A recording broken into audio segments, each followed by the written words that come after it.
Hey everybody. Well, today we're doing the second installment of the MAGA Christian Lowerarchy. And it's impressive in a MAGA sort of a way that Speaker of the House Mike Johnson, whom I'd never heard of before like 6 months ago, has managed to descend in such a short time all the way to the second tier of the Lowerarchy right next to Donald Trump. And now to be clear, he could disappear off the chart completely if he gets removed as Speaker of the House. In that case, he won't rise out of the Lowerarchy so much as he'll just kind of shrink down into himself until we can't see him anymore, and eventually we'll just kind of forget that we ever knew him. And I wouldn't blame you for being surprised then that I would even put someone so insubstantial on the chart, especially right next to Donald Trump. But really, that's my main point about this guy. Mike Johnson, I think, is the perfect example of the kind of mediocre sycophant that rises to the top in an authoritarian system. Now, I know you might say, but the United States isn't an authoritarian system, and I agree for now, but the Republican Party is. If you want to see the future of the United States under a second Donald Trump presidency, just look at the current Republican Party.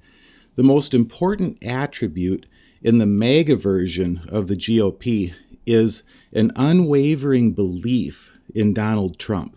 And the more one places their faith in Donald Trump and is willing to make a public profession of that faith, the higher one rises in the party. And you might think I'm exaggerating, but just watch how like Tim Scott and Elise Stefanik and others have just abased themselves before Trump in order to get picked as his VP candidate. I mean, it's gross, it's embarrassing, and it's right on brand for Trump. The flip side is also true. If any Republican dares to speak out against Trump, then you're cast into the outer darkness, never to be heard from again. And that's what happened when the GOP chose Mike Johnson as Speaker. It looked for about 5 minutes that Tom Emmer might become Speaker, but Trump killed his candidacy because Emmer had refused to go along with Trump's election denialism. Trump endorsed Johnson instead for two reasons. First, because Johnson seemed willing to block any aid package to Ukraine, which as of now he still seems willing to do. And secondly, because Johnson played a key role in the efforts to overturn the 2020 election in the House of Representatives. In other words, Mike Johnson didn't get his job as Speaker because he'll be good at it. He got the job because he's proven himself to be willing to be bad at it in service to Donald Trump. He's proven himself to be corruptible, and that's the evidence Trump needs of the sort of spirit that he's looking for. So we all get a corrupt amateur as Speaker of the House just when we could most use a person of integrity. And that's how authoritarianism works. People sometimes think authoritarian systems are more efficient, more effective, but it's just not true. If we look at Russia's military, before they invaded Ukraine, one of the big talking points on the right was how much better Russia's military is than ours, how wokeness had killed our military, and how we can't hold a candle to the Russians. But then Russia invaded Ukraine, and the entire world got to see the rot that authoritarianism inflicts on a country.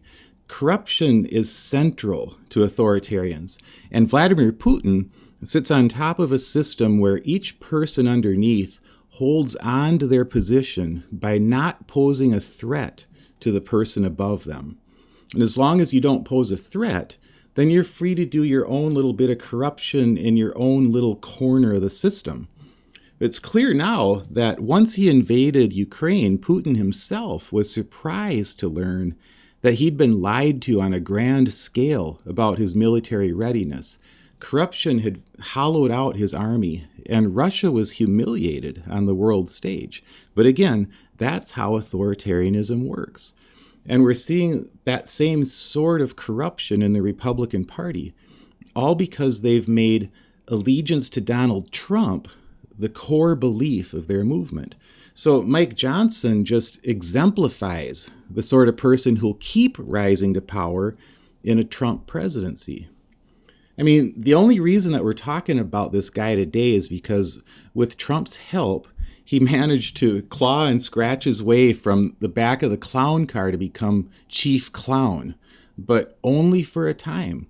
His fate as Speaker of the House is in the hands of Donald Trump and some of the fringiest members of Congress. So there's a good chance that he's going to get thrown out of the car entirely at a moment's notice. And then, like Kevin McCarthy, he'll have to just kick off the big floppy shoes and towel off the face paint and try to blend back in with respectable society. Now, I do want to be clear about one thing when I talk about Mike Johnson. I don't want to make it about his supposed Christian beliefs. I mean, by my own standards, sure, I think he's a weird guy with, beliefs that I disagree with, almost all of them, actually. But his theology isn't my main issue with him. Just because there are plenty of other people who are doing a fine job of scrutinizing his theology. My problem with him is that he's a liar, and he's proven that he has an ambition bone where his integrity bone is supposed to be. So whatever flavor of Christian he claims to be, all of his religious pronouncements just reek with this stench of hypocrisy. And this is the sort of thing I mean. In response to questions about some of his controversial culture war issues, he recently said, "I am a Bible-believing Christian. Someone asked me today in the media, they said, people are curious, what does Mike Johnson think about any issue under the sun? And I said, well, go pick up a Bible off your shelf and read it. That's my worldview.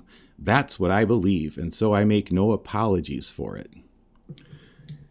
Okay, so I'll leave aside all the problems that statement introduces about how the Bible gets interpreted as it relates to every issue under the sun, and who gets to do that interpretation. That's this whole Christian nationalism discussion, and we talk about that plenty on this channel.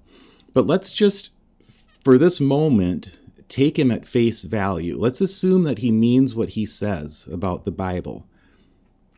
How do we square that with the fact that his biggest accomplishment in Congress so far has been to be a leading election denier? He claims to be guided 100% by the Bible, but he lies through his teeth, and he helps others to do so about Donald Trump's election loss in 2020. Now, I know that he's an attorney, so he could probably beat me in a debate about this, but I'm fairly certain that the Bible has more to say about lying than it does about, say, drag queen story hour. And here's what I mean when I say he lies about Donald Trump's election loss and he helps others to do so.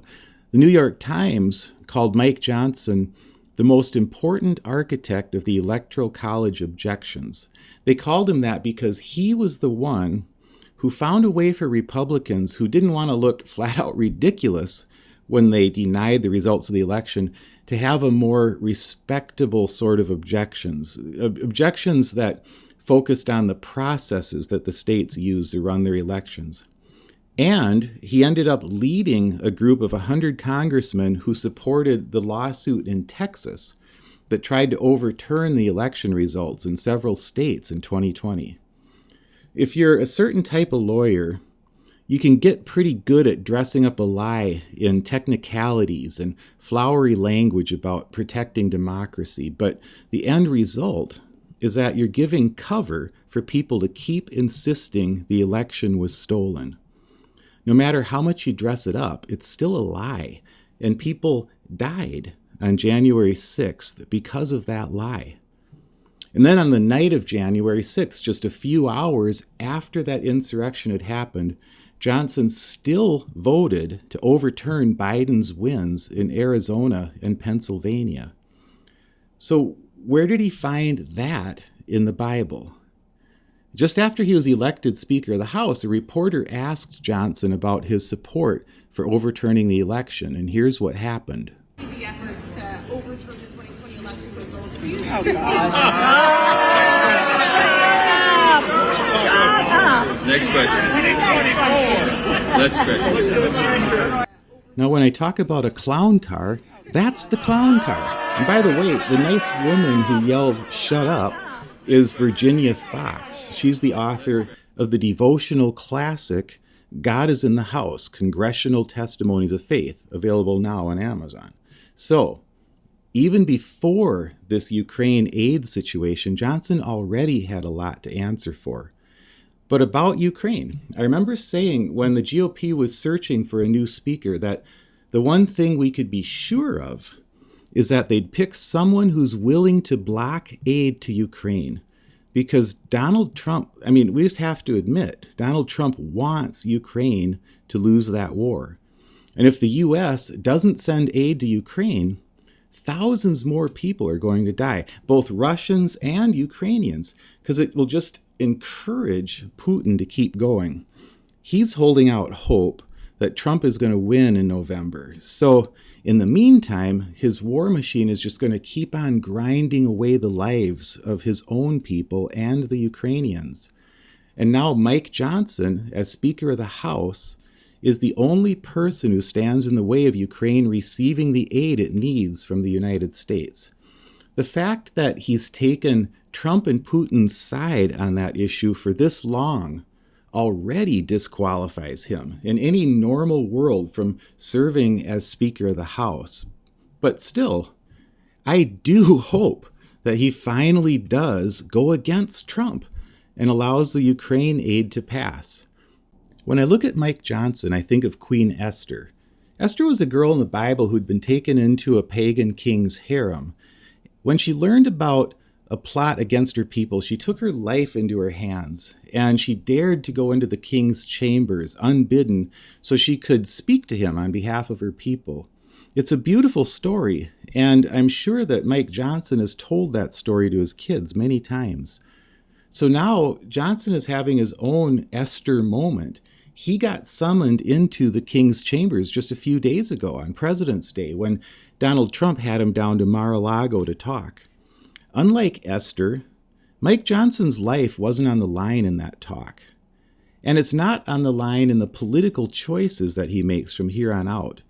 The people whose lives are on the line are dying by the hour in Ukraine because they're running out of bullets. All Mike Johnson has to lose during his Esther moment is his political career. But sadly, that's the one thing that too few Republicans have been willing to lay down in order to oppose Donald Trump. So I don't know what he'll ultimately decide about allowing a vote on Ukraine aid, but based on the photo that he posted after the Mar-a-Lago meeting, I'm not encouraged. I don't see a lot of Esther in the photo, but I do see a very satisfied king. So I guess we'll see. But here's my bottom line, though, on Mike Johnson. He's given us zero reason to trust his integrity or his character, and he's given us many reasons to distrust him. I hope he changes his mind, but if he does block aid to Ukraine, then his legacy is secured. We'll know that he was always only about the power. He may believe that God is raising him up for some special time, but that time will have passed. If he can side with a criminal ex-president who's siding with a war criminal dictator to overrun a democratic ally of the United States, then what is he for? If Ukraine doesn't matter to Mike Johnson, nothing matters to Mike Johnson except his own power. And I kind of despise that. I hope he surprises me, but I'm not holding my breath. Until he shows me something different, he's earned a prime spot in the lowerarchy. So thanks for listening.